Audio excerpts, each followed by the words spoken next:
Test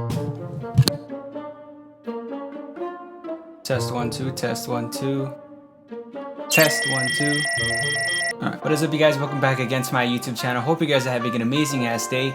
And today we're going to be looking at all the gear I've accumulated over the past 2 years as a beginner photographer slash filmmaker. Now, full disclosure here, all the gear and brands I'm going to show you guys right now, I am no way, shape, or form sponsored by them. So all the opinions I'm going to give right now are my opinions and my opinions only. So without further ado, let's jump into this. Now, to start this off, I'm going to start off with the backpack I use. I'm gonna be real with y'all, I don't know what brand backpack this is. It says Kaden right here, but I bought this off Amazon like I think a month or 2 ago. It's not the best backpack in the world, but I guess it does the job. It fits a good amount of stuff into it. It has like a good amount of pockets, but I would like more organization in a backpack than this one. But if you're looking for a backpack that's semi-okay, or you don't have to pack that much things into it, I'll recommend this one if anything. But for all the gear that I have in here, I am looking for another fucking backpack. So for all the prices and stuff like that, if you want to know where it is,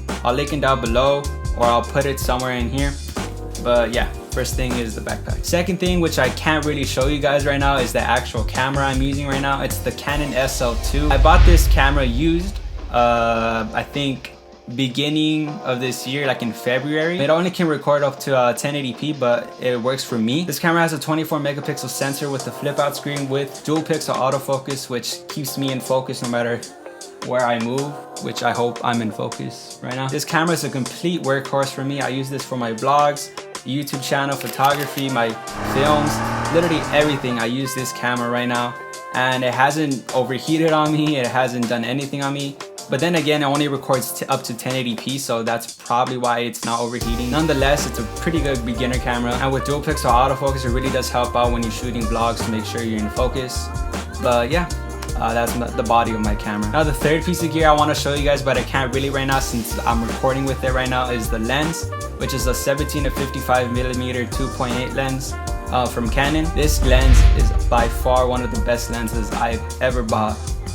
Ever. Since the sensor on my camera is an APS-C sensor and it does crop in 1.5 times, I decided to go with the 17 to 55 to mimic what a 24 to 70 is. That allows me to get that blurry background, which I always want to get. And with a focal length up to 55 millimeters, it allows me to get close-up shots, which is around 80 millimeters, I think, in an APS-C sensor. It also has internal stabilization, which allows me to get smooth shots when I'm doing handheld stuff, which is really cool. And it also has an ultrasonic motor, which allows the autofocus to be a little more silent. In all honesty, it is pretty loud, but once you have a mic on top of the camera, it doesn't really bother you at that much when you're vlogging or when you're recording videos. Now, for the fourth piece of gear, which I can actually show you guys now, is my gimbal, which is the DJI Ronin S. Let me get that.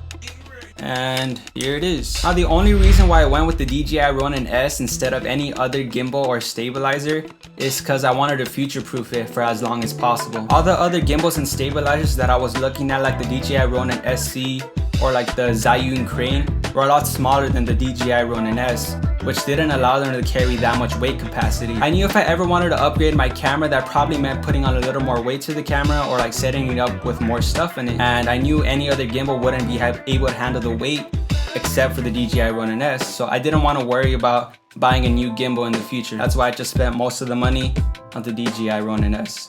And also, I bought it used, so keep that in mind. Now, the fifth piece of gear I want to show you guys might seem pretty insignificant, but these pieces make a huge difference in your photography and film, which are my filters. Now, the first filter I want to show you guys is my variable ND filter, which is the brand is called Zomi. I just bought this because it was really cheap off Amazon. It was only like 20 bucks. This filter is not bad for the price. So let's say you're filming or vlogging in the middle of the day and the sun's beaming down on you, but you want to get like the full blurry background that you always see in movies and stuff. So you stop down your lens to like 2.8, and then all of a sudden you see everything's so blown out. But with this thing, once you put it on and you twist it, it gives you the right exposure for the actual image, giving you that blurry background with a well-exposed image, essentially. And the second filter I want to show you guys is my circular polarizer, which is from Tiffen. The way I utilize this filter is to cut off glare on cars, or maybe just to give more color to the image. But yeah, these two filters are extremely important in film and photography, so I recommend each and every one of y'all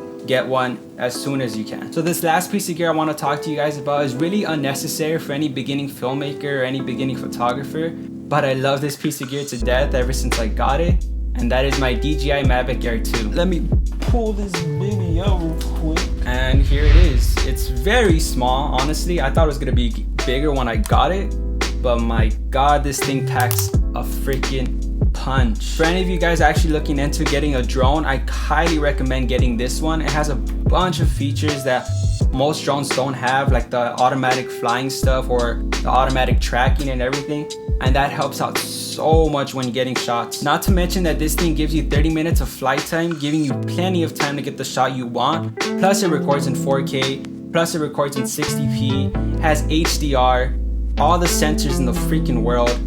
I 100% recommend this DJI Mavic Air 2. But yeah, that's the main gear I've accumulated in the past 2 years as a beginning filmmaker and photographer. A lot of this stuff is really expensive and overkill for a beginner, so I recommend you guys do your research and look for the cheapest things you can buy that are actually high quality as well. But yeah, hope you guys enjoyed the video. Like, subscribe, comment down below whatever the hell you want, and peace. Stuck with your fascination.